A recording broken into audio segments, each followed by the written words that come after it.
I am Captain Logan, and this is day 256 of Spawn Year.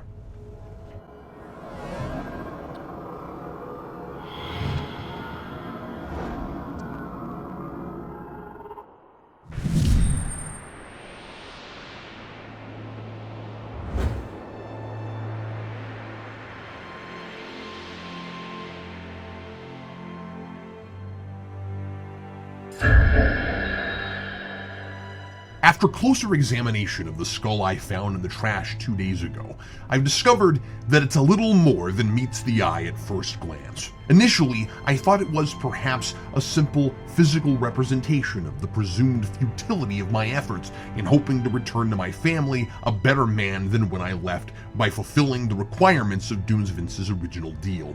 It seems that Spawn Year isn't so subtle. When I put the skull up to my eyes to peer through its vacant sockets, there is a message of despair. When I first stumbled upon this, the message was, "You're Spawn, you come from Spawn, you're going to Spawn." I must have gotten too comfortable with the Dreamcast and fixing that hole in my chest. This place is working overtime, trying to get in my head again. There was something oddly familiar about the look of that message. Surely not, I thought. But morbidly curious and at the risk of making a fool out of myself were Tiny Adam West or someone else watching, I whispered a question to the skull. Will today's comic be better than yesterday's? And then I gave the skull a brisk shake and peered inside again. If you wanted great literature, it said, maybe you should have reviewed Dickens on YouTube. My God.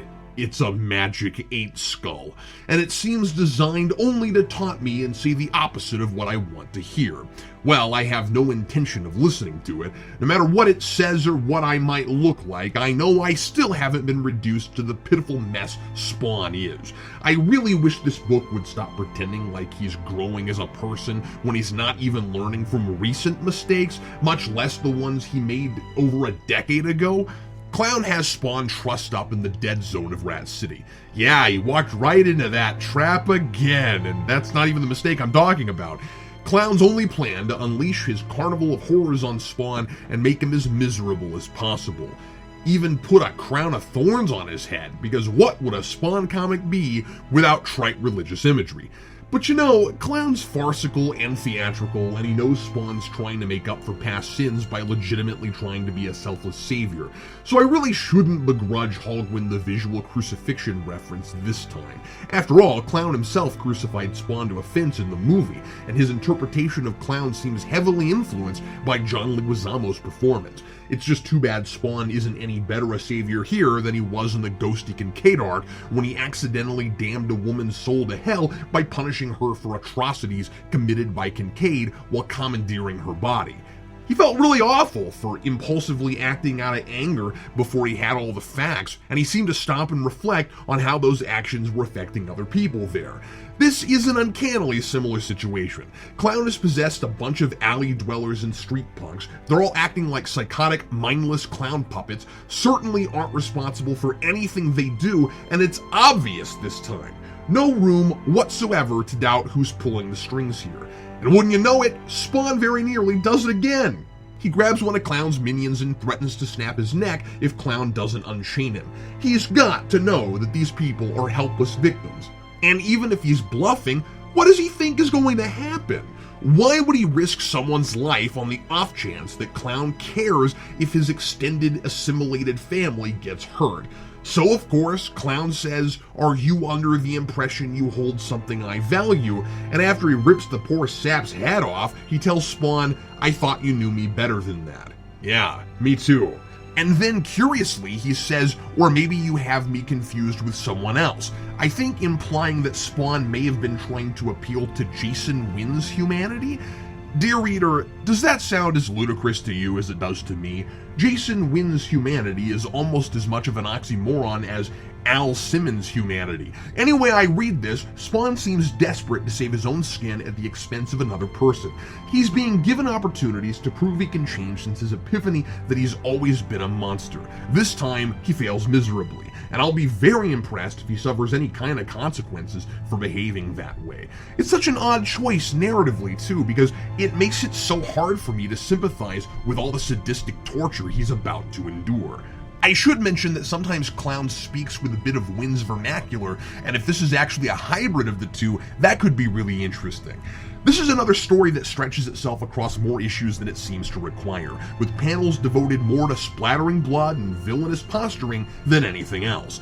All that stuff I thought Hogwin might have been seeding about Spawn and Clown as kindred spirits is wholly absent here.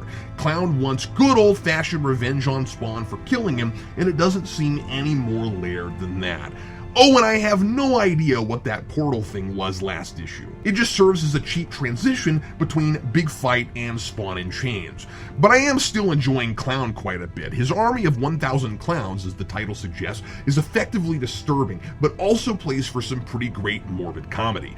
Clown rules his sick group like the leader of a brainless cult. He asks them if he should bake Spawn into a pie and send him home to his mother, or leave him here to suffer, and everyone chants, "Suffer!" except for one lady who says, "Pie!" and I chuckled. And speaking of Al's mother, Hogwin is setting up yet more early Simmons history at the end of this, when Spawn recedes into his own memories as he's subjected to Clown's relentless torment, where we may finally get information about Al's upbringing. It seems kind of glaring that in over a decade of publication history his folks have never really come up. The Devil communicates to Al through this memory and wonders what trauma he might have suffered to turn him into such an awful person. I imagine next issue will be a lot more of Hogwin trying to make sense of our undefined protagonist with more retroactive origin. You know, if you're gonna expect me to care about a guy this screwed up in the head, it's a good idea to clue me into how he wound up like this before I read dozens of comics about him. Meanwhile, Nyx goes to her old friend Lily, who was one of the girls she did magic with when they were kids, to get her help in freeing Thea from hell. Lily is in denial about the existence of dark arts now that she's born again, and refuses, saying that if Thea is in hell, she deserves to be there. Now, it'd be easy to rebuke this woman for denying what her own eyes have seen, but if I lived in a world where the cosmic forces behind the scenes were as infuriatingly convoluted as they are here, I'd probably be in denial too. Maybe there's some commentary here, like with Granny Blake, about how retaining one's sanity often trumps accepting reality. Oh, and it turns out the Devil has a name, Mammon, which I read in the blurb about the next issue. Now, to be fair, my brain has turned into Jell-O after reading so much of this stuff, but I don't recall a single occurrence of that name in the actual narrative. Why would you refer to a character's name in advertisement and solicitation that you haven't used in the comics themselves?